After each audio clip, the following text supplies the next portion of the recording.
What is टनाइटस? टनाइटस क्या है?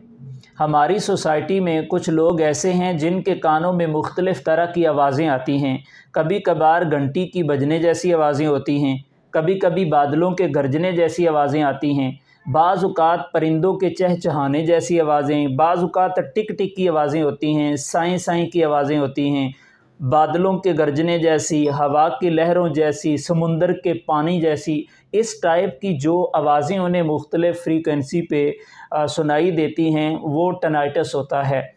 टनाइटस की मुख्तलिफ़ वजूहात हो सकती हैं कि टनाइटस क्यों होता है, कानों में शोर क्यों आता है, या सादा लफ्ज़ों में हम कहते हैं कानों में घंटियों की आवाज़ें क्यों आती हैं, या साएँ साएँ कान क्यों करते हैं। मुख्तलिफ़ वजूहात हो सकती हैं। ईयर इन्फेक्शन की वजह से ये टनाइटस हो सकता है, या फिर आपका हेड इंजर्ड हो गया है, उस वजह से प्रॉब्लम बन सकता है। आपकी गर्दन पे चोट लगी है, उस वजह से कानों में शोर आना शुरू हो सकता है। बाज़ औक़ात बीपी शूट कर जाए, उस वजह से शोर आना शुरू हो जाता है। हैवी मेडिकेशन करने की वजह से प्रॉब्लम बन जाता है। कोई एक्सीडेंटल सिचुएशन क्रिएट हो जाती है, उस वजह से कानों में मुख्तलिफ़ तरह की आवाज़ें आनी शुरू हो जाती हैं। तो वजह जो भी बने, शोर शुरू हो गया, अभी उसकी आगे मुख्तलिफ़ नुकसान हैं। ये नहीं कि शोर आना शुरू हो गया, इट्स ओके, ख़त्म हो जाएगा, नहीं, इग्नोर नहीं करें, इसके आगे नुकसान होते हैं। फॉर एग्ज़ाम्पल मैं 2-3 चीज़ें आपसे शेयर करता हूँ कि जिनके कानों में मुख्तलिफ़ तरह की आवाज़ें आती हैं, उनकी तबीयत अजीब सी हो जाती है, तबीयत में चिड़चिड़ापन आ जाता है, कोई बात करे तो गुस्से का इज़हार करते हैं।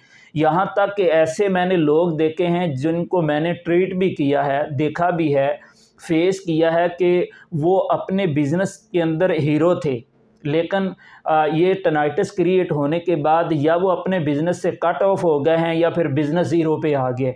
वजह क्या है, मैं एक मिसाल देता हूँ। या अभी पिछले दिनों एक डॉक्टर मेरे पास आए हुए थे, मेडिकल फील्ड के अंदर 40 साल का एक्सपीरियंस था उस बंदे का। वो कह रहे थे कि मैं डेली बेस पे 80 टू 90 पेशेंट में ओपीडी करता था डेली बेस पे, लेकिन अभी यानी कि 15 से 20 मैक्सिमम पेशेंट मेरे क्लिनिक पे हैं, बाकी चले गए हैं, नहीं आते। मैंने कहा सर रीज़न क्या है? कहने लगे कि जब से मेरे कानों में ये टनाइटस, ये साईं साईं की आवाज़ें आने लगी हैं ना, कोई भी एक लाइटली बात करता है तो मुझे गुस्सा आ जाता है उस बंदे पे। पेशेंट दूसरी बार कोई क्रॉस क्वेश्चन करता है तो मुझे उस पे गुस्सा आ जाता है। मैं अव्वल तो अब क्लिनिक पे जाता नहीं हूँ, जाता हूँ तो मैं पेशेंट को फेस नहीं करना चाहता, मैंने अपना असिस्टेंट रखा हुआ है।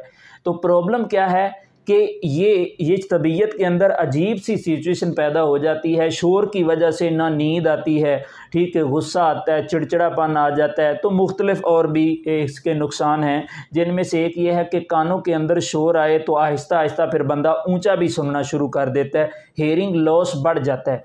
तो हेयरिंग लॉस बढ़ जाए तो बंदा सुनने से आरी हो गया, हेयरिंग इम्पेयर्ड पीपल के अंदर उनका शुमार होने लगता है।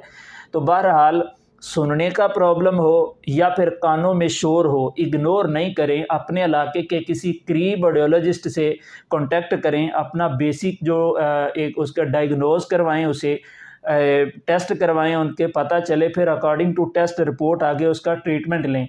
अभी आते हैं इसके इलाज की तरफ कि इसका फाइनली सलूशन क्या हो सकता है।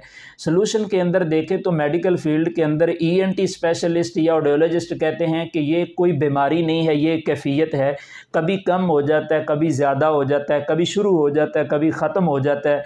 तो ट्रीटमेंट हमेशा एक बीमारी का किया जाता है, ना कि एक कैफियत का किया जाता है। तो फाइनली फिर ऑडियोलॉजिस्ट ये कहते हैं कि जिस तरह एक सुनने वाली डिवाइस हम कैनाल के अंदर लगाते हैं इनर ईयर में, तो इस टाइप की एक छोटी सी डिवाइस होती है जो कान के अंदर ही लग जाती है, नज़र नहीं आती। मोस्टली हमने देखा है कि जो लोग ऊंचा सुनते हैं उन्होंने कानों में लगाई होती है। एक तो आउटर होती है ना, बिहाइंड द ईयर, एक इनर होती है जो कान के अंदर लग जाती है, नज़र नहीं आती। तो इस तरह की एक टनाइटस मास्कर डिवाइस होती है जो आपके दिमाग के इस शोर को, टनाइटस को ख़त्म करती है।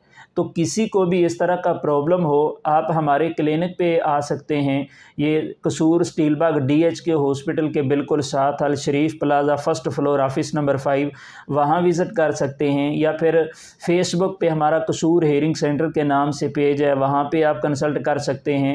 हमारी वेबसाइट विज़िट कर सकते हैं www.khchearing.com के नाम से।